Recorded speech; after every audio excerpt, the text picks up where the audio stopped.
In the early hours of December 23, 1941, the skies above Rangoon erupted into a symphony of destruction that would echo across the entire Asian continent. Below, in the bustling streets of Burma's colonial capital, merchants hawked their wares while dock workers loaded precious cargo bound for China. None of them knew that within moments, their world would be shattered by falling bombs and roaring engines. This was not just another air raid. This was the opening movement of a campaign that would sever China's lifeline, topple an empire, and reshape the balance of power across Asia forever. The Japanese bombers descended like steel vultures, their engines drowning out the morning prayers from Buddhist temples. High explosive and incendiary bombs rained down upon the wooden buildings, turning entire city blocks into towering infernos. Glass shattered, walls collapsed, and the screams of terrified civilians filled the air as they stampeded through smoke-choked streets. An Indian shopkeeper who witnessed the carnage described the horror in haunting terms. It was a pitiable sight to see women with disheveled hair and babies in their arms, crying and running wherever their fear took them. Children clung desperately to strangers, mistaking them for their parents in the chaos.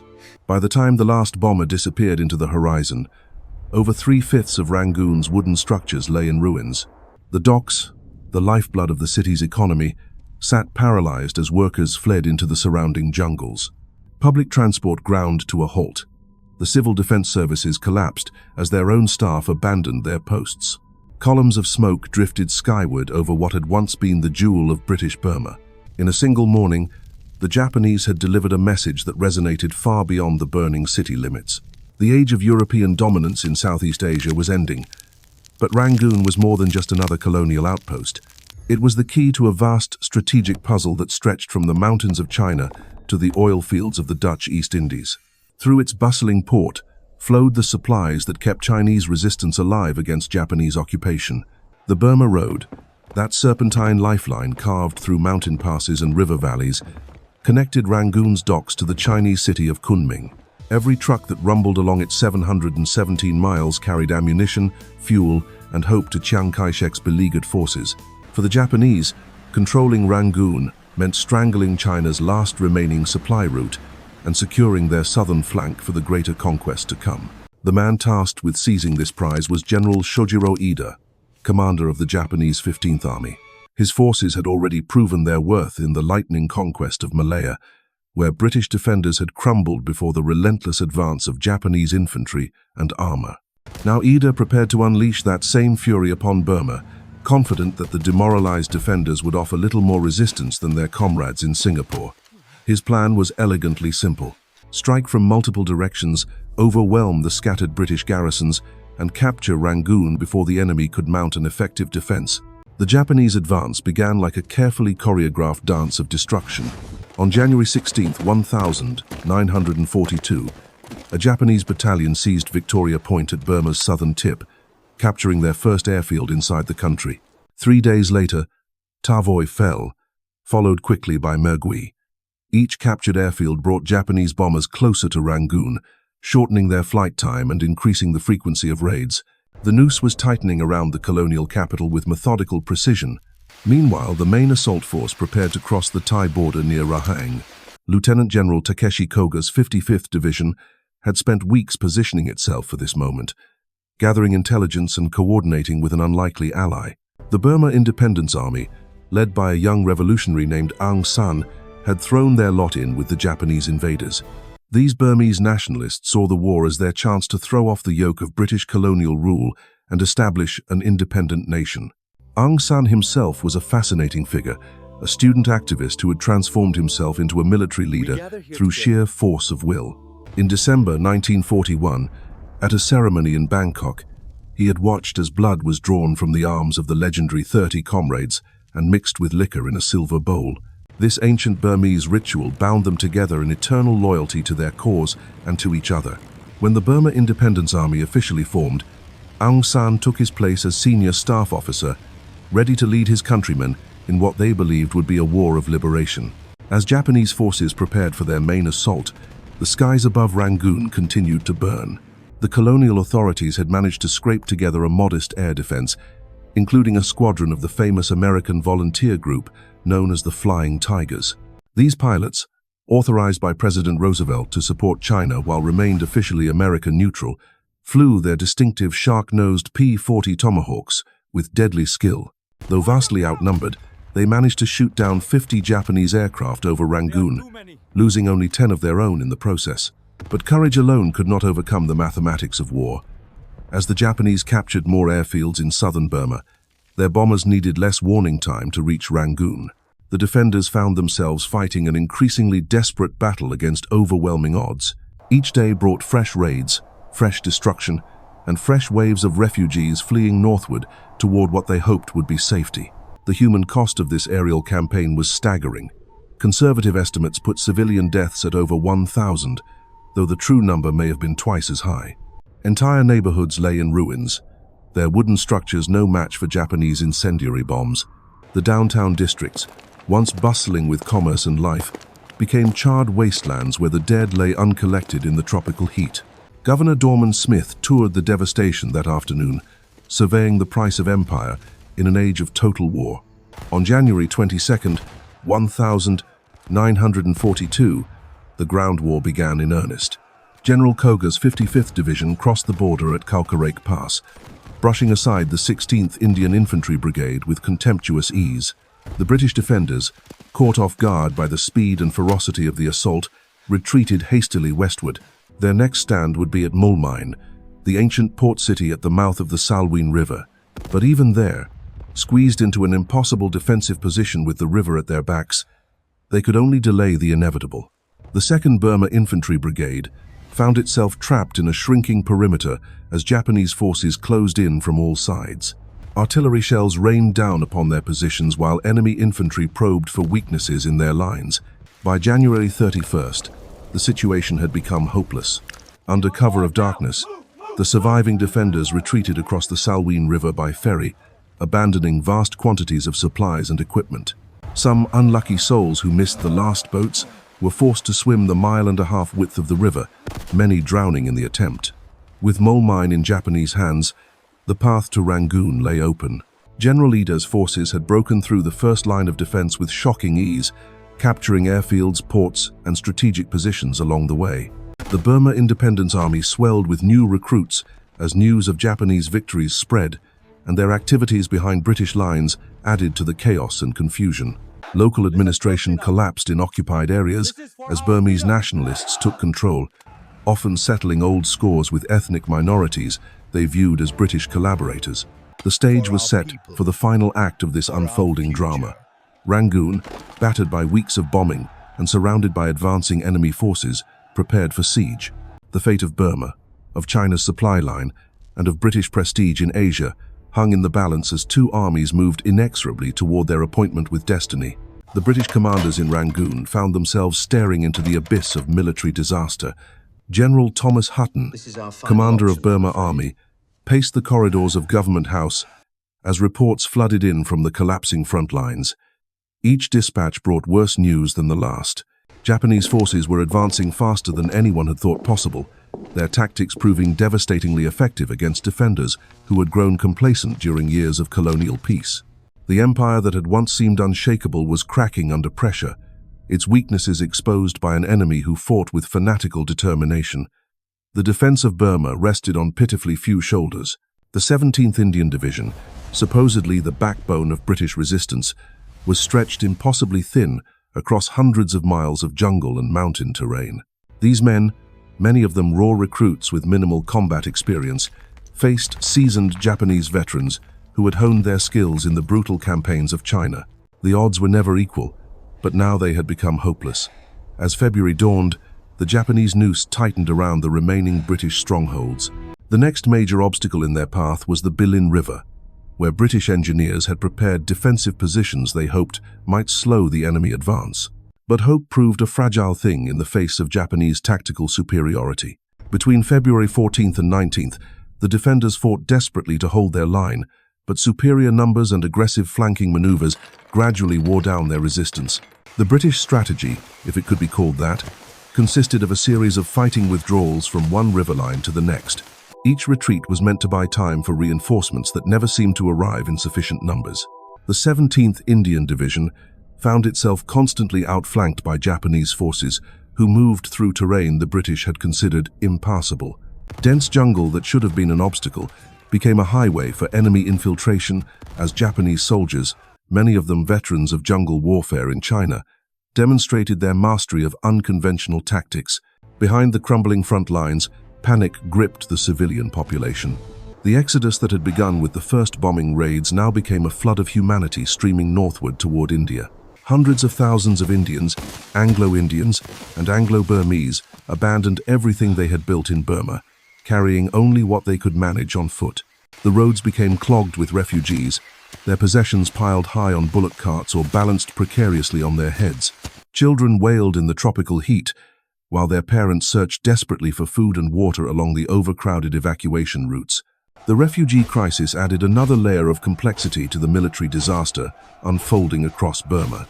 Supply lines that should have been feeding British troops instead groaned under the weight of civilian evacuation. Administrative systems collapsed as colonial officials fled alongside the people they were supposed to govern. In some areas, law and order broke down completely, leaving communities to fend for themselves against bandits and the advancing enemy. By late February, the British position had become untenable. The Japanese advance had reached the Sittang River, the last major natural barrier before Rangoon itself. Here, if anywhere, the defenders might make a stand that could buy precious time for the capital's defenses. The 17th Indian Division, battered and demoralized from weeks of continuous retreat, prepared to face their pursuers once more. But the Japanese had no intention of allowing their enemies to regroup and fortify. The battle for the Sittang Bridge would become one of the most controversial episodes of the entire Burma campaign. Major General Jackie Smith, the divisional commander, found his forces in general disorder as they approached the vital crossing point. Japanese infiltration tactics had sown chaos in the British rear areas, with enemy soldiers appearing where they were least expected. The retreat itself became a nightmare of broken vehicles, air attacks, and constant harassment by Japanese advance guards who seemed to materialize from the jungle like ghosts. As dawn broke on February 23rd, 1942, Smith faced an impossible decision. Japanese forces had infiltrated to the bridge itself, threatening to capture it intact and use it to pour across the river toward Rangoon. The poorly organized defense was crumbling under pressure, and there seemed no way to prevent the bridge from falling into enemy hands. In a moment that would haunt him for the rest of his life, Smythe gave the order that would seal the fate of his division and perhaps of Rangoon itself. The explosion that destroyed the Sittang Bridge reverberated across the river valley like thunder, sending chunks of concrete and twisted steel cascading into the muddy waters below. But the blast also trapped the majority of the 17th Indian Division on the wrong side of the river, in territory now firmly controlled by advancing Japanese forces. Men who had fought bravely for weeks suddenly found themselves cut off from their own lines, forced to abandon their heavy equipment and attempt desperate river crossings under enemy fire. The human cost of the Sittang disaster was catastrophic. While most of the division's personnel eventually made it across the river, they arrived as stragglers rather than soldiers, their units shattered and their equipment lost. The 17th Indian Division, once the main hope for Burma's defense, ceased to exist as an effective fighting force. The road to Rangoon now lay wide open, with only scattered remnants standing between the Japanese and their prize. News of the Sittang Bridge disaster sent shockwaves through the British command structure. General Wavell in India recognized that the situation had moved beyond recovery, while in London, Churchill struggled to comprehend how his forces could have collapsed so quickly. The myth of European military superiority, already badly damaged by events in Malaya and Singapore, suffered another devastating blow. Asian armies, it seemed, could not only match European forces, but decisively defeat them. In Rangoon, the remaining defenders prepared for what they knew would be their final stand. The 63rd Indian Brigade had arrived to reinforce the city's garrison, along with 3 British battalions and the 7th Armoured Brigade. But these reinforcements, impressive on paper, could not mask the fundamental weakness of the British position. Cut off from their main supply bases, and facing an enemy whose confidence grew with each victory, they were fighting a battle they could not win. General Alexander, who had replaced Hutton in a desperate last-minute command change, surveyed the wreckage of British hopes in Burma. A veteran of many campaigns, he understood immediately that Rangoon could. The question not be hell was no longer whether the city would fall, But whether anything could be salvaged from the disaster, his decision to evacuate would spare his forces from encirclement and destruction, but it would also hand the Japanese their greatest strategic prize in Southeast Asia. The morning of March 7th dawned grey and smoky over Rangoon as British engineers put the torch to everything they could not carry. The harbour that had once bustled with merchant vessels and cargo ships now echoed with the thunder of demolitions. Oil storage tanks erupted in towering pillars of flame that cast an orange glow across the city skyline. The railway yards, where locomotives had once pulled trainloads of supplies toward China, became twisted graveyards of steel and concrete. Warehouses packed with rubber, rice, and precious metals vanished in controlled explosions that shook windows miles away. Alexander's scorched-earth policy was methodical and merciless. Every asset that might aid the Japanese war effort had to be destroyed, no matter the cost to Burma's future. The great docks where generations of colonial administrators had first set foot on Burmese soil crumbled under precisely placed charges. Oil refineries that had powered the colony's economy became infernos visible from the horizon. Even the government buildings, symbols of British authority for over half a century, were stripped of anything valuable before being left to their fate. The evacuation itself resembled a carefully orchestrated retreat from hell. Military convoys snaked through streets littered with debris from weeks of bombing, their engines competing with the roar of distant explosions. Staff cars carried the last colonial officials northward, while trucks groaned under the weight of essential supplies and equipment. Behind them, the city they abandoned burned like a funeral pyre for the British Empire in Southeast Asia. Among the refugees streaming north were the remnants of once proud military units, their regimental colours furled and their ranks decimated by weeks of continuous fighting. These men had enlisted to serve the Crown in what they believed would be a peaceful colonial posting. Instead, they found themselves part of the longest fighting withdrawal in British military history, a retreat that would stretch 900 miles across some of the most hostile terrain on Earth. The Japanese entry into Rangoon on March 8th was a moment of triumph that resonated across the Asian continent. General Iida's troops marched through streets still reeking of smoke and destruction, their rising sun banners snapping in the wind above a city that had symbolized Western dominance for generations. The cameras that recorded their victory parade captured more than military conquest. They documented the birth in Asia, one where European of a new order powers could no longer assume their supremacy was guaranteed by the color of their skin or the weight of their history. For the Burma Independence Army, the Fall of Rangoon represented vindication of their gamble on Japanese support. Aung San and his followers had bet everything on the belief that collaboration with the invaders would lead to genuine independence. As they helped establish control over the captured city, they began the delicate process of transforming military victory into political reality. The dream of a free Burma seemed within reach, though the price paid in blood and collaboration would haunt the nation for decades to come.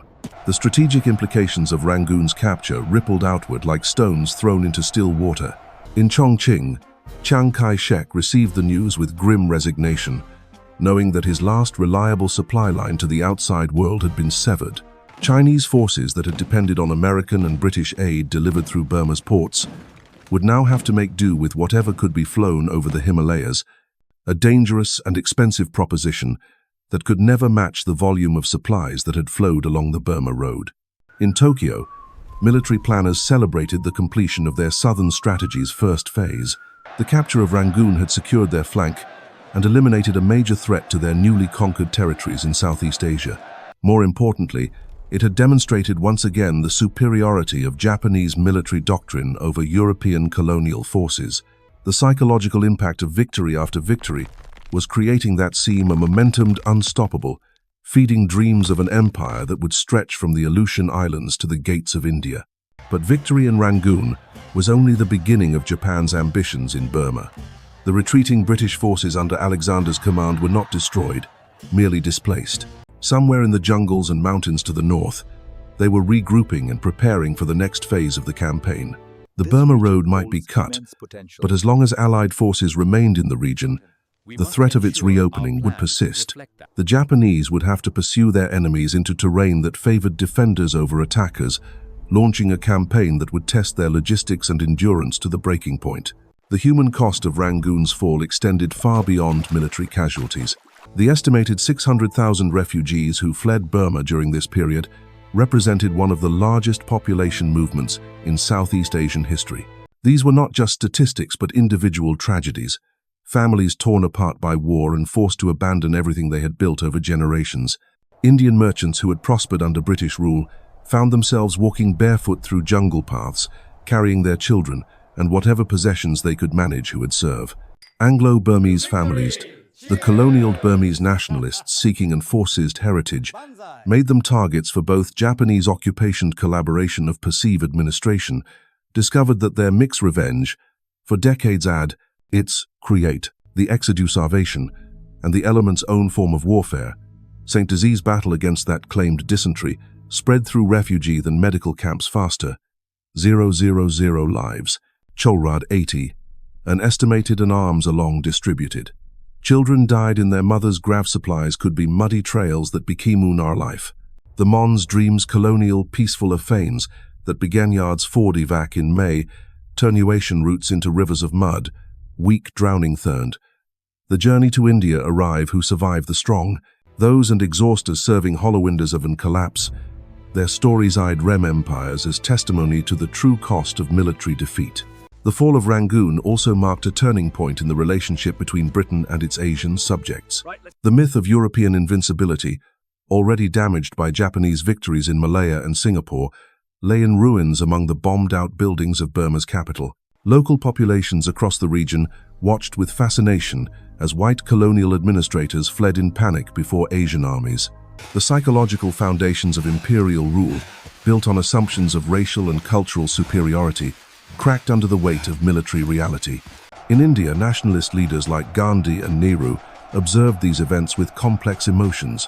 While they had no love for Japanese militarism, they could not ignore the symbolic power of Asian forces defeating European armies. The British Raj, which had seemed eternal and unshakable, suddenly appeared vulnerable to pressure from multiple directions. The seeds of independence movements across Asia found fertile ground in the wreckage of colonial prestige, growing into challenges that would reshape the continent's political landscape for generations to come.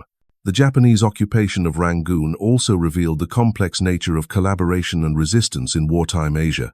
The independence armies with the In-Burma Cooperation Aiders was motivated by genuine aspirations for national freedom, but it also involved complicity in atrocities committed against ethnic minorities.